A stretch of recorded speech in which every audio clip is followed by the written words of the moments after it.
سوالات پڑھانے کا ایک مقصد یہ بھی ہے کہ آپ کو جب تک سیٹس اناؤنس نہیں ہوتی تو آپ یہ تھوڑا تھوڑا ازبر کرتے جائیں، یعنی آپ کو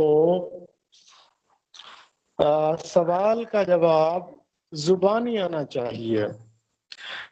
آپ کسی بھی سوال کا جواب بغیر آپشن کے بتا سکیں، اور یہ چیز پھر آپ کے انٹرویو میں بھی کام آتی ہے۔ اس لیے جو ہمارا کلید کا اور اردو جنرل بھٹی سنس کا سلسلہ ہے اس کو آپ ایم سی کیوز ٹائپ تیار نہ کریں، بلکہ آپ اس طریقے سے تیار کریں کہ آپ سے جب وہ سوال پوچھا جائے تو آپ زبانی اس کا جواب دے سکیں۔ تو سوال نمبر 11 آج ہم نے پڑھنا تھا کہ مستنصر حسین تارڑ نے اپنے کس سفر نامے میں موت کو بطور استعارہ بطور کردار پیش کیا ہے؟ چترال داستان، کیٹو کہانی، یاک سرائے، ناگا پربت۔ اس کا درست جواب ہے یاک سرائے۔ مستنصر حسین تارڑ کا پہلا سفر نامہ 1971 میں شائع ہوا تھا اور اس کا عنوان تھا نکلے تیری تلاش میں۔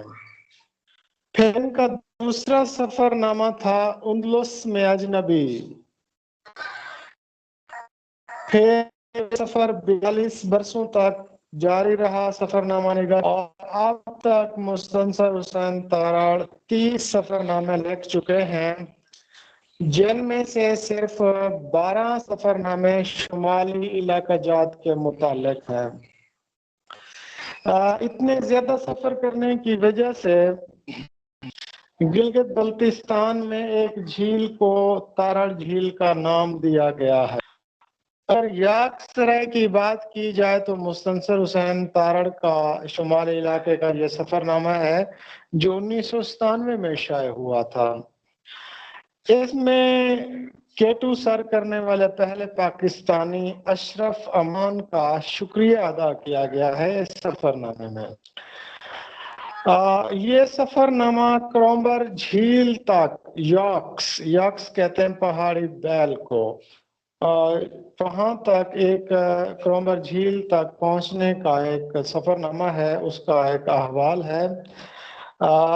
یہ اتنا مشکل ترین سفر تھا کہ جگہ جگہ گہری کھائیاں تھیں اور موت منہ کھولے کھڑی دکھائی دیتی تھی، تو اس لیے پھر ان یاکس کو جن کی منزل کرومبر جھیل تھی ان کو بطور موت یا ایک کردار کے طور پر، موت کے کردار کے طور پر یا موت کی ایک علامت کے طور پر پیش کیا گیا تھا۔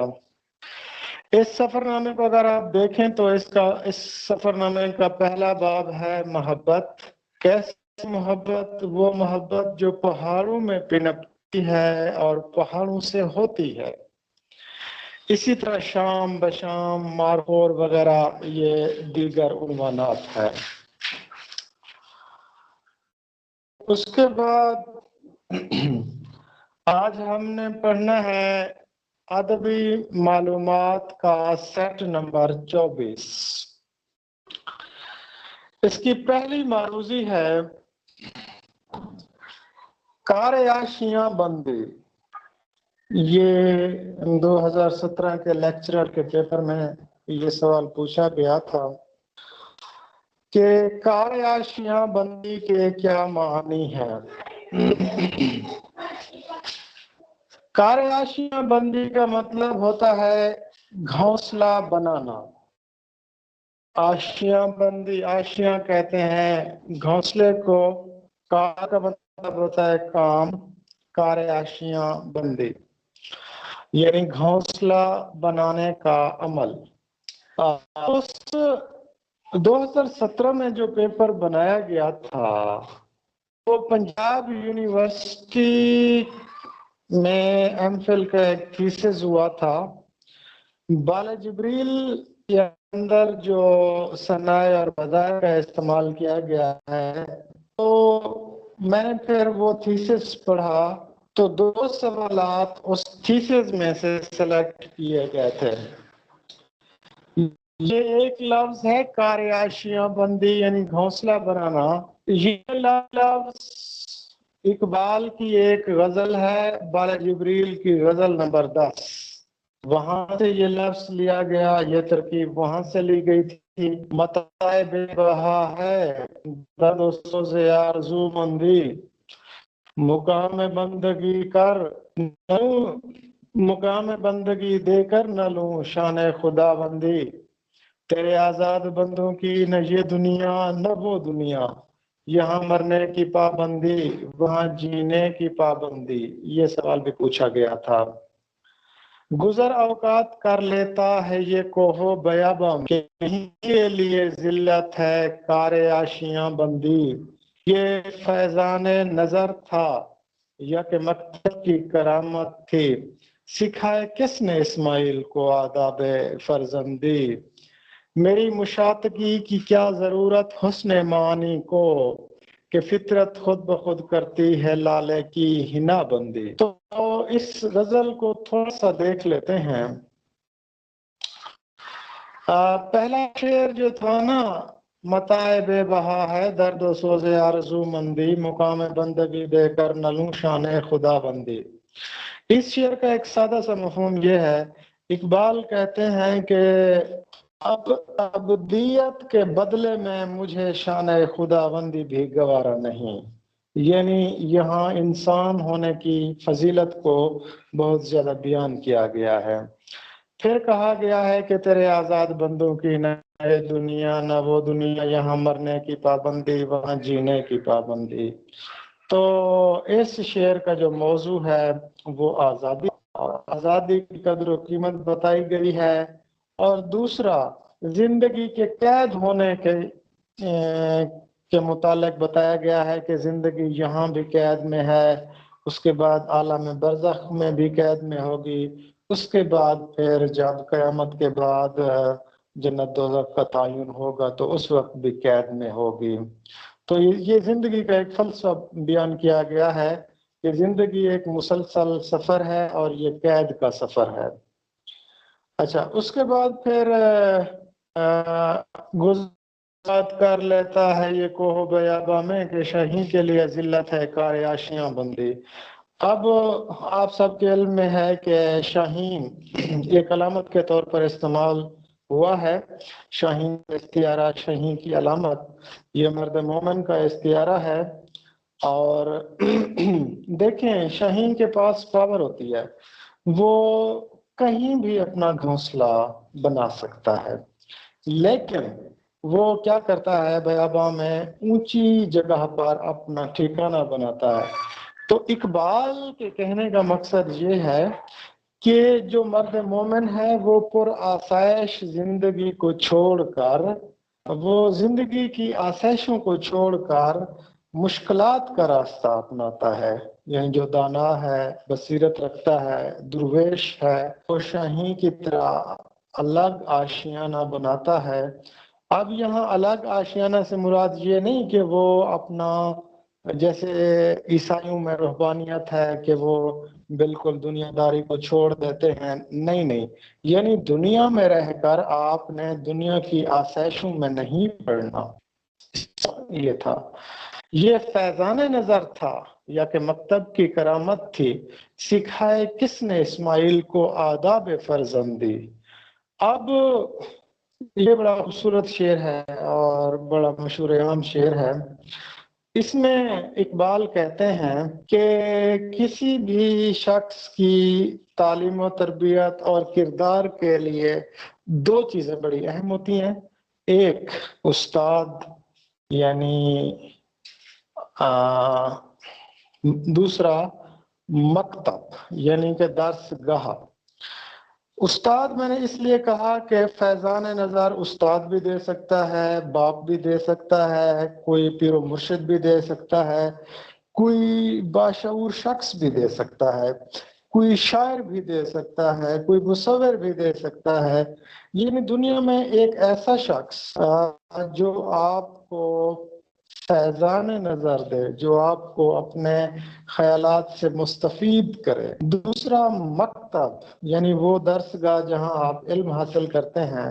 تو یہ دو چیزیں کسی بھی شخص کے کردار کی تعمیر کے لیے بہت ضروری ہیں، اور یہ تاریخی اشارہ بھی ہے، تلمیح بھی ہے کہ جب حضرت ابراہیم علیہ السلام نے اپنے بیٹے سے کہا کہ مجھے آپ کو ذبح کرنے کا حکم ہوا ہے، تو انہوں نے کہا کہ میں حاضر ہوں۔ تو یہ کیا تھا؟ یہ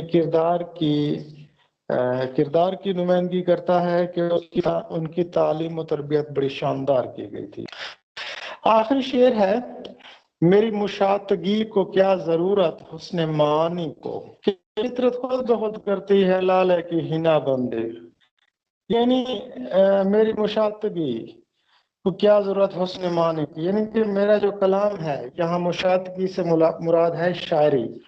اقبال کہتے ہیں کہ میری جو شاعری ہے اس میں اگر حسن معانی ہے تو اگر نہیں بھی ہے تو کوئی مسئلہ نہیں، کیونکہ میں نے شاعری اس لیے کی کہ میں اپنا پیغام آپ لوگوں کو پہنچا سکوں۔ پھر انہوں نے اپنے کلام کو تشبیہ دی ہے لالے کی ہنا بندی سے۔ لالا جو سرخ رنگ کا پھول ہوتا ہے، تو اقبال کہتے ہیں کہ اب لالے کو سرخی مالی عطا نہیں کرتا، بلکہ فطرت، قدرت اور خدا اسے سرخی عطا کرتا ہے۔ اسی طرح اگر میرے کلام میں کچھ لوگوں کو معنی نظر نہیں آ رہا تو کوئی مسئلہ نہیں، کیونکہ میری شاعری کا جو اثر ہے، جو فیض ہے، وہ خدا تعالیٰ کے ذریعے ہی ہوگا۔ مجھے اس کو سنوارنے، سجانے یا حسن معنی سے آراستہ کرنے کی ضرورت نہیں ہے۔ جی، اس کے بعد دوسرا سوال ہے کہ دنیا کی خالص ترین زبان کون سی ہے؟ دنیا کی خالص ترین، اب یہاں خالص سے کیا مراد ہے؟ خالص سے مراد یہ ہے کہ دنیا میں جتنی بھی زبان ہیں ان میں دیگر زبانوں کے الفاظ شامل ہیں، لیکن عربی ایسی زبان ہے کہ جس میں دیگر زبانوں کے الفاظ شامل نہیں ہیں۔ آپ سب کے علم میں ہے کہ دنیا کی جتنی بھی زبانیں ہیں ان سب کو 8 خاندانوں میں تقسیم کیا گیا ہے۔ ان میں سے ایک خاندان ہے سامی خاندان۔ تو عربی زبان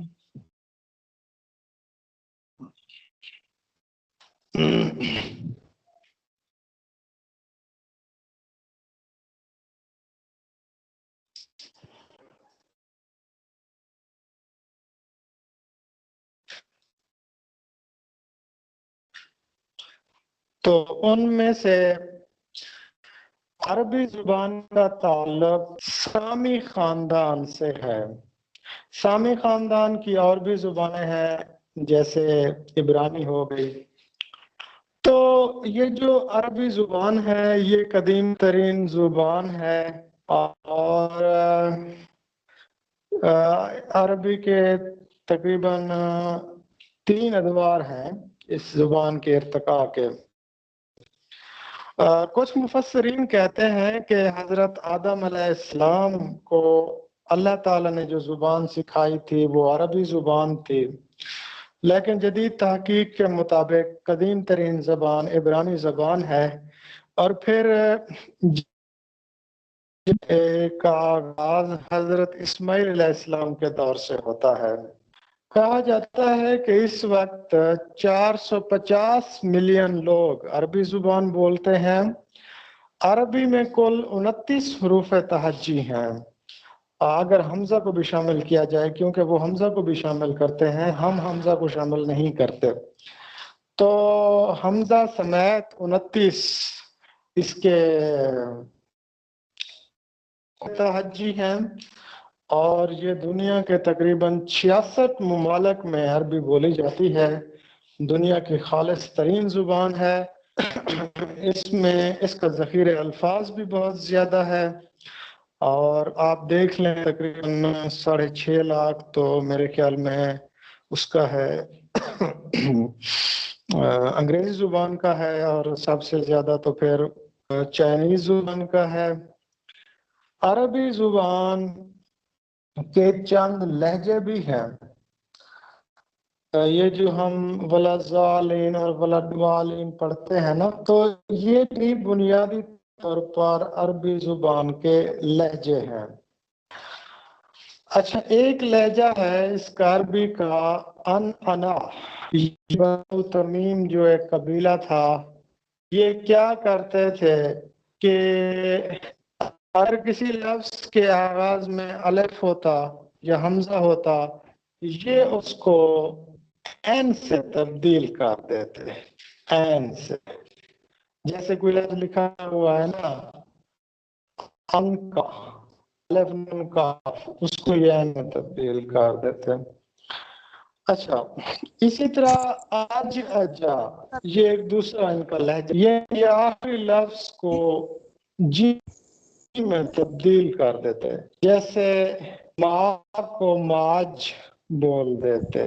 اس کے بعد تیسرا اس کا لہجہ تھا استنتا. استنتا لہجہ تھا، یہ بنو سعد والے بولتے تھے. یہ کیا کرتے تھے، یہ عین کو نون میں تبدیل کر لیتے، آتا کو انتا بولتے تھے. تو اس طرح اسی طرح ایک اور لہجہ بھی تھا کشکشا، یہ بنی اسد. کشکشا یہ بنو اسد جو تھا، بنو ربیعہ اور بنو اسد، یہ وہ بولتے تھے. اب یہ کیا کرتے تھے، یہ آخر لفظ میں شین کا اضافہ کر دیتے تھے، جیسے علیکا، علیکش، اس کو شین کا اضافہ کر دیتے تھے.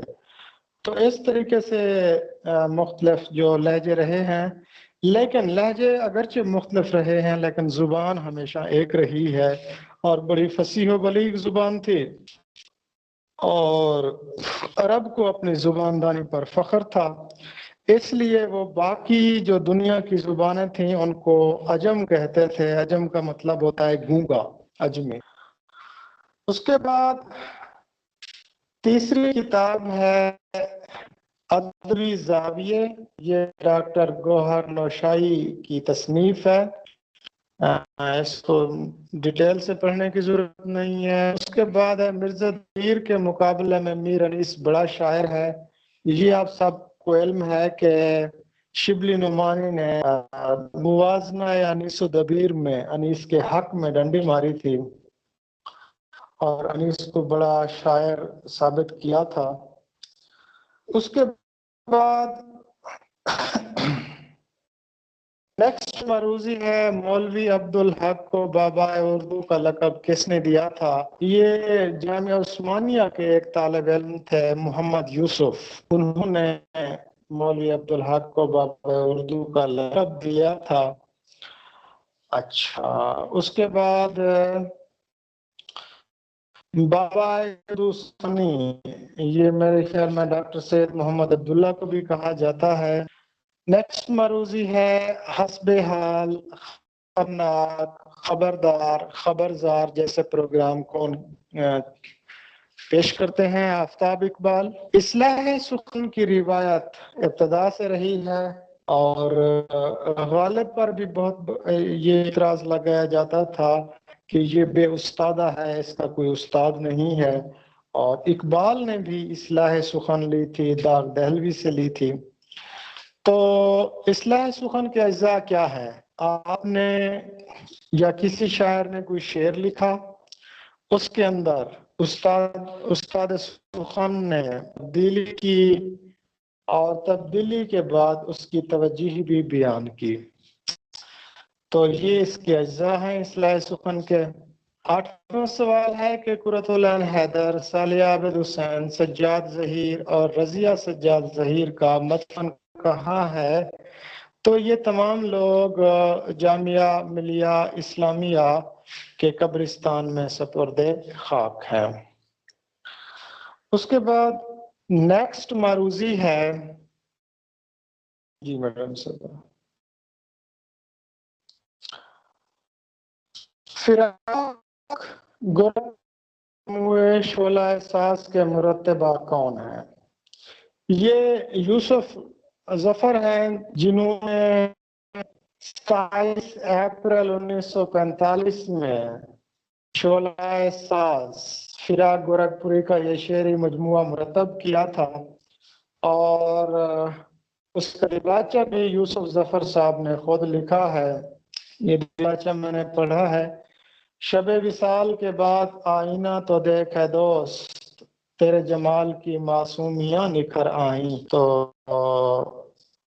بڑے خوبصورت فراق نے بڑی خوبصورت شاعری کی ہے شعلہ ساز میں، اور اکثر تو شعر ایسے لگتا ہے کہ جیسے بندہ شعر پڑھ کر اپنا سر دھنتا رہے۔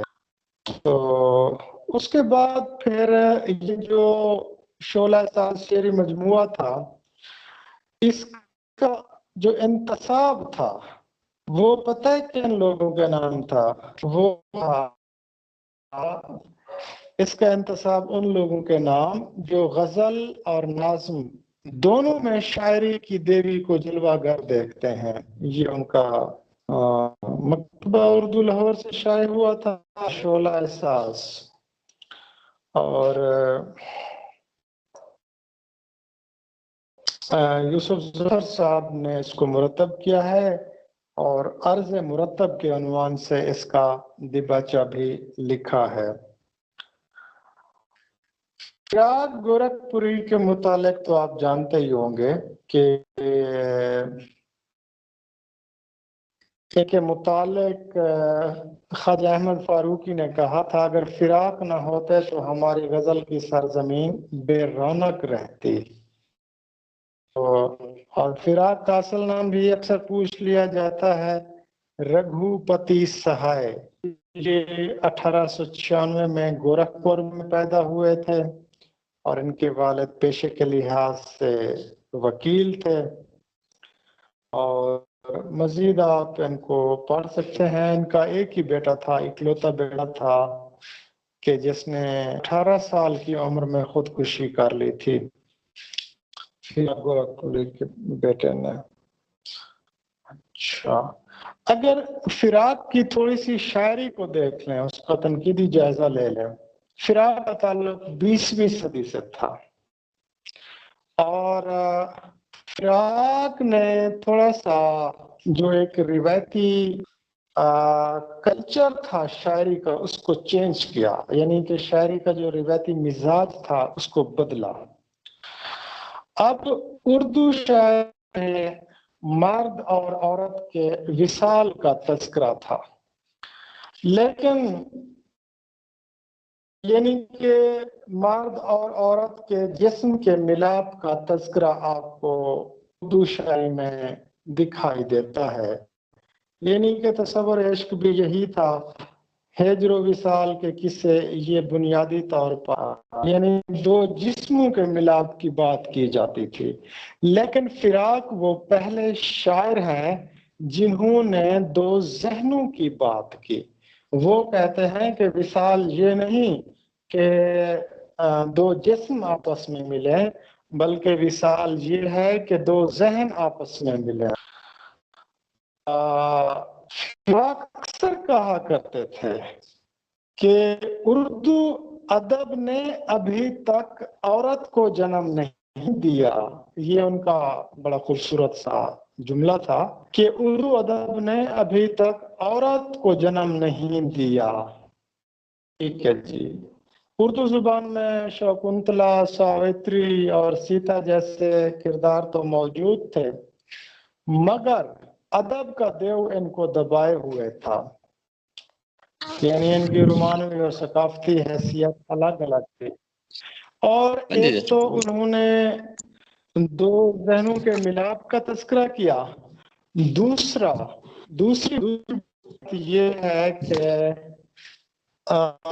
گم شدہ الفاظ، ہندی کے جو گم شدہ الفاظ تھے جو عام روزمرہ زبان میں استعمال نہیں ہوتے وہ انہیں استعمال کیا ہے، اور اس کے بعد تہذیبی اقدار بھی ان کی شاعری میں نمایاں ہے۔ تو ہم یہ کہہ سکتے ہیں کہ فراق کے جو شعر ہیں وہ نہ صرف پر اثر کرتے ہیں بلکہ دعوت فکر بھی دیتے ہیں، انسان سوچنے پر مجبور ہو جاتا ہے۔ تو فراق کے متعلق تھوڑا سا میں نے آپ کو بتا دیا ہے۔ اس کے بعد دیکھتے ہیں نیکسٹ کویسچن ہے ہمارا کہ وغیرہ وغیرہ کے عنوان سے ریڈیو پاکستان کراچی سے ہر 15 دن کے بعد کون تقریر کرتے تھے؟ تو یہ مجید لاہوری تھے۔ مجید لاہوری 1913 میں گجرات میں پیدا ہوئے تھے۔ ان کا اصل نام عبد المجید چوہان تھا۔ 1938 میں روزنامہ انقلاب سے اپنی صحافت کا آغاز کیا۔ اس کے بعد پھر یہ لاہور سے کراچی منتقل ہو گئے تھے 1947 میں، اور انجم، انصاف اور خورشید یہ جو رسائل تھے ان کے لیے کالم لکھتے ہیں۔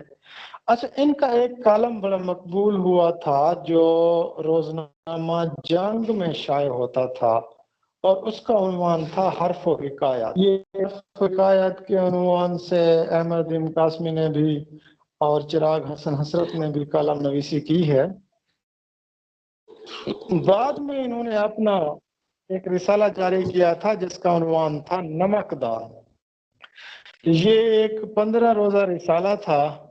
اس کے بعد یہ ریڈیو پاکستان کراچی سے جدید موضوعات پر وغیرہ وغیرہ کے عنوان سے بھی تقریر کرتے تھے، اور ان کا وزن بڑھ گیا تھا، شراب نوشی میں اضافہ ہو گیا تھا، اور یہ انفلوئنزا وائرس سے ان کا انتقال ہوا تھا۔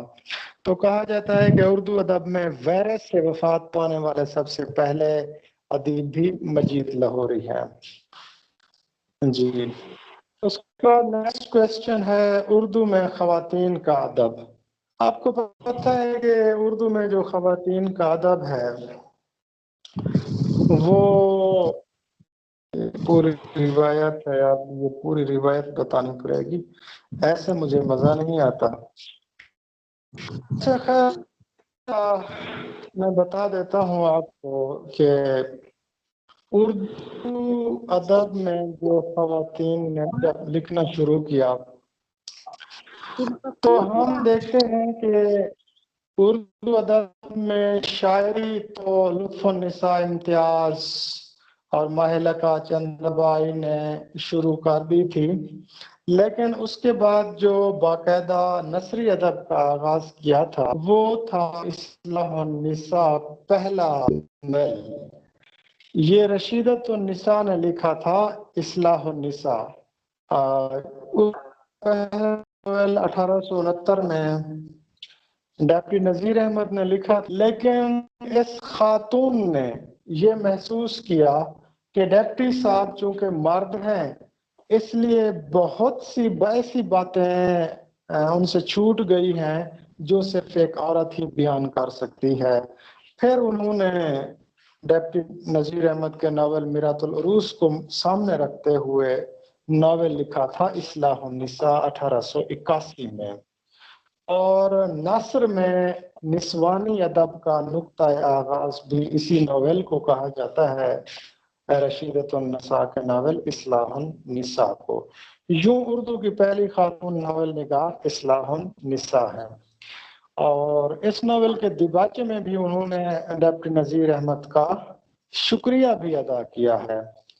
اور اگر آپ ان کا دیباچہ پڑھیں تو وہ لکھتی ہیں کہ اللہ مولوی نذیر احمد صاحب کو عاقبت میں بڑا انعام دے، ان کی کتاب پڑھنے سے عورتوں کو بڑا فائدہ پہنچا۔ اچھا، اس کے بعد یہ جو ناول ہے یہ 2 حصوں پر مشتمل ہے۔ اچھا، اسی طرح پھر یہ جو سلسلہ خواتین کے لکھنے کا سلسلہ چل پڑا، اور اس کے بعد میں اگر بیان کرنا چاہوں تو میں محمدی بیگم کا ذکر کرنا چاہوں گا کہ جنہوں نے خواتین کا ماہانہ رسالہ تہذیب نسواں کی بنیاد ڈالی تھی، اور تہذیب نسواں کی مدیرہ بھی خود محمدی بیگم تھیں۔ اچھا، اس کے بعد پھر عبدالحلیم شرر نے بھی خواتین کے لیے ایک رسالہ جاری کیا تھا، پردہ عصمت۔ اور اس کے بعد پھر علامہ راشد الخیر ان کے بہت کچھ لکھا. یہ جو محمدی بیگم تھیں امتیاز علی تاج کی والدہ تھیں، یہ بھی ناول نگار تھیں اور انہوں نے ایک ناول سفینہ بیگم لکھا تھا، اور بھی لکھے تھے. آج کل شریف بیٹی اس طرح کے ناول بھی لکھے تھے انہوں نے. اچھا، ایک سوال یہ مجھ سے بھی پوچھا گیا تھا 2015 ایس کے انٹرویو میں کہ قرۃ العین حیدر کی والدہ، اس کا نام بتائیں. نظر سجاد زہرا یا نظر زہرا کے نام سے بھی جانے جاتے ہیں. پھر انہوں نے مجھ سے پوچھا تھا کہ کیا وہ بھی ادیبہ تھیں. میں نے کہا جی بالکل وہ ادیبہ تھیں، اور انہوں نے بہت اچھے ناولز لکھے تھے. قرۃ العین حیدر کی والدہ نے بھی 6 ناول لکھے تھے: حرمہ نصیب، اختر النساء بیگم، مظلومان، نجمہ جانباز اور سریا. یہ 6 ناول تھے. اس ناول میں ایلیٹ کلاس، مڈل کلاس لوگوں کی تہذیب، معاشرت، ان کے خیالات اور ان کے مسائل. اور یہ وہ پہلی خاتون تھیں کہ جن کے متعلق کہا جاتا ہے کہ ان کے لفظوں میں عورت کے دل کی دھڑکن کو سنا جا سکتا ہے، ایک ایسی دھڑکن کے جہاں درد اور کرب کا غلبہ ہے. ایک لمبی روایت ہے مطلب خواتین نسائی ادب کی. تو یہ میں نے آغاز تھوڑا سا بتا دیا ہے آپ کو. اس کے بعد ادبی تنقید اور اسلوبیات، یہ ہمارا آج کا لاسٹ کویسچن ہے کہ ادبی تنقید اور اسلوبیات کس مصنف کی کتاب ہے؟ تو اس کا درست جواب ہے گوپی چند نارنگ. گوپی چند نارنگ کے متعلق آپ سب جانتے ہیں کہ وہ ایک تھیورسٹ تھے اور محل لسانیات تھے، نقاد تھے، اسکالر تھے، پروفیسر تھے. ہندوستان سے تعلق تھا، لیکن پاکستان اور ہندوستان دونوں میں مقبول تھے. یہ کہتے ہیں کہ یہ واحد ادیب ہیں جن کو حکومت پاکستان نے بھی اعلیٰ یعنی ستارہ امتیاز دیا، اور ہندوستان نے بھی ان کو اعلیٰ سرکاری یعنی کہ پدم بھوشن، ان کو جو سب سے بڑا ایوارڈ ہے وہ دیا، پدم شری اور پدم بھوشن. یعنی وہ واحد ادیب ہیں جنہوں نے حکومت پاکستان سے بھی تمغہ امتیاز لیا اور انڈیا سے بھی تمغہ امتیاز لیا.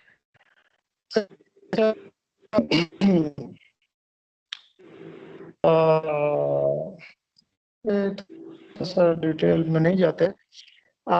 یہ کتاب ہے ادبی تنقید اور اسلوبیات، یہ ان کے مضامین کا مجموعہ ہے. مضامین انہوں نے اسلوب پر لکھے ہیں، اور زیادہ تر اسلوبیات کا جو موضوع رہا ہے ان کا وہ شعر گوئی سے رہا ہے. یعنی میر تقی میر کے اسلوب پر، اقبال کے اسلوب پر، اور اس سے خبر اقبال کی جو نظریہ ہے، نظریہ فعلی، اور اقبال کے کلام کا صرفیاتی اور نحویاتی جائزہ لیا گیا ہے. اور اس کے بعد اس کتاب میں فیض احمد فیض کے جمالیاتی احساس پر بھی خاصی روشنی ڈالی گئی ہے. اور اس کتاب کے آخر میں خواجہ حسن نظامی کی نثری عربیت پر تفصیلاً بحث کی گئی ہے. تو اس کتاب کے ذریعے آپ عقید کو بھی سمجھ سکتے ہیں اور اسلوب کیا ہے، اسلوبیات کیا ہے اس کو بھی سمجھ سکتے ہیں. جی میڈم صاحبہ، آج کا سیشن یہیں پہ کلوز کرتے ہیں. مس شنیلا سے انٹرویو انشاءاللہ جمعے کے دن لیں گے، تو کل پھر انشاءاللہ نئے لیکچر کے ساتھ حاضر ہوں گے. تو اللہ حافظ.